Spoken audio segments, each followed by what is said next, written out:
Assalamualaikum warahmatullahi wabarakatuh. Salam sejahtera untuk kita semua. Pembahasan untuk kesempatan ini saya ingin sedikit mengulas mengenai model pengukuran yang memiliki sifat unidimensional dan multidimensional. Ini adalah salah satu yang juga sering ditanyakan ke saya, kira-kira yang mana yang cocok dipakai, kemudian mana yang bagus dan seterusnya. Nah, tapi sebelum itu saya mungkin akan membahas sedikit dulu mengenai apa itu unidimensional dan apa itu multidimensional pada model pengukuran yang akan kita gunakan. Pertama saya bahas mengenai proses pembuatan indikator yang biasa disebut sebagai scaling. Jadi proses penskalaan ini merupakan cabang pengukuran yang melibatkan konstruksi ukuran dengan mengaitkan penilaian kualitatif. Penilaian kualitatif ini adalah proses konsep, jadi konsep teori, kemudian ingin kita alihkan ke bentuk yang bisa diamati, operasionalisasi. Jadi dalam proses penskalaan ini sendiri ada proses konseptualisasi, yaitu didasarkan pada teori tertentu, kemudian operasionalisasi, upaya kita untuk dapat mengukur konsep yang masih bersifat abstrak tersebut. Nah, hasil dari proses penskalaan ini disebut sebagai skala, scale. Ini sendiri sebetulnya bukan tidak sama artinya dengan rating scale, misalnya sangat setuju, tidak setuju, dan itu berbeda, hal yang berbeda. Untuk yang proses pengukuran ini kemudian bisa menghasilkan berdasarkan landasan teorinya, bisa menghasilkan unidimensional atau multidimensional.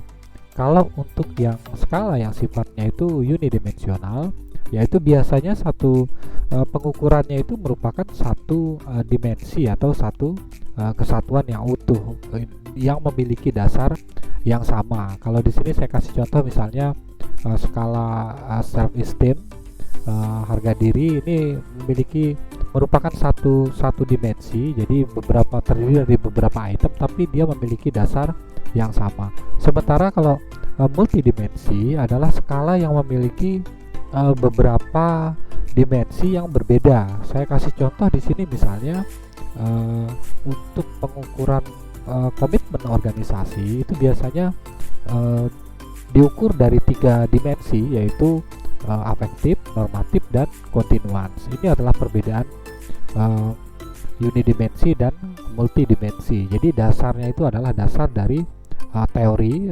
ketika peneliti tersebut mengembangkan konstruknya. Lalu pertanyaan berikutnya, mana yang bisa kita pakai?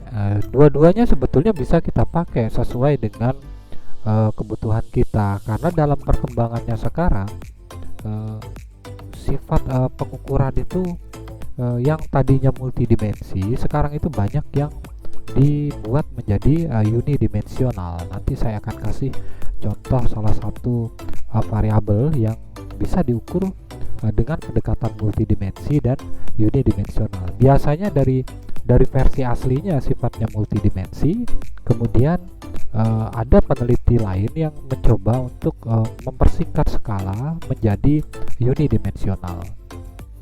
Saya berikan salah satu contoh model pengukuran yang digunakan oleh salah satu penulis. Ini artikelnya nanti saya akan berikan di deskripsi. Ini penulisnya itu mengukur job embeddedness menggunakan job embeddedness scale JES yang dikembangkan oleh Mitchell. Nah, Mitchell ini sendiri adalah salah satu pelopor dari teori job embeddedness, jadi dia adalah kontributor utamanya. Untuk skala aslinya ini terdiri dari 3 dimensi yang berbeda. Yang pertama itu adalah link. Link itu kalau di sini terlihat 6 item untuk linknya. Kemudian untuk fit, dimensi kedua adalah fit, itu ada 7 item. Kemudian dimensi ketiga adalah sacrifice, itu 10 item. Nah, untuk yang saya mau tambahkan bahwa untuk skala yang sifatnya multidimensi, maka pengujian internal konsistensi dengan kerombak alfanya itu dilakukan secara terpisah. Jadi misalnya Di sini ada 3 dimensi yang berbeda dalam satu variabel. Ini variabelnya satu, yaitu job embeddedness, tapi karena dia terdiri dari 3 dimensi, maka pengukuran internal konsistensi dengan kroba alpanya juga dilakukan 3 kali.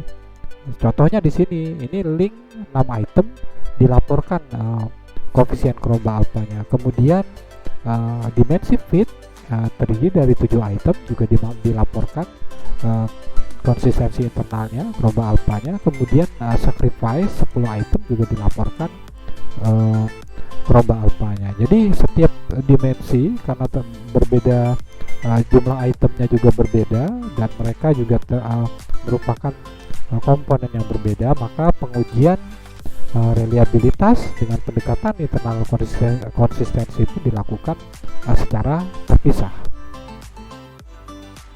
Dalam model yang berbeda ini, Crossley dan rekan-rekannya tahun 2007 mencoba untuk menyederhanakan pengukuran job embeddedness itu menjadi sifat unidimensional, atau mereka sebutnya itu istilahnya adalah global job embeddedness. Jadi skala ini sendiri mereka kembangkan menjadi 7 item.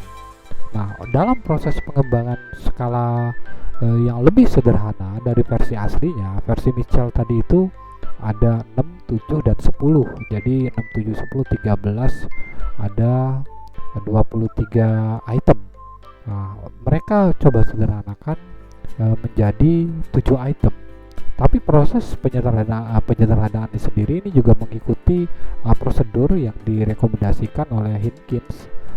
Hinkin ini sendiri sering saya tampilkan dalam proses pengembangan skala di video-video sebelumnya. Jadi memang sering dipakai menjadi referensi untuk proses pengembangan skala. Nah, di sini berarti dia juga mulai item generation, kemudian mencoba memvalidasi structure. Ini initial assessmentnya. Dia melaporkan bahwa dalam proses menggunakan analisis faktor, ternyata cuma berhasil dibentuk single faktor. Sini single factor solution artinya 7 item ini memang terbukti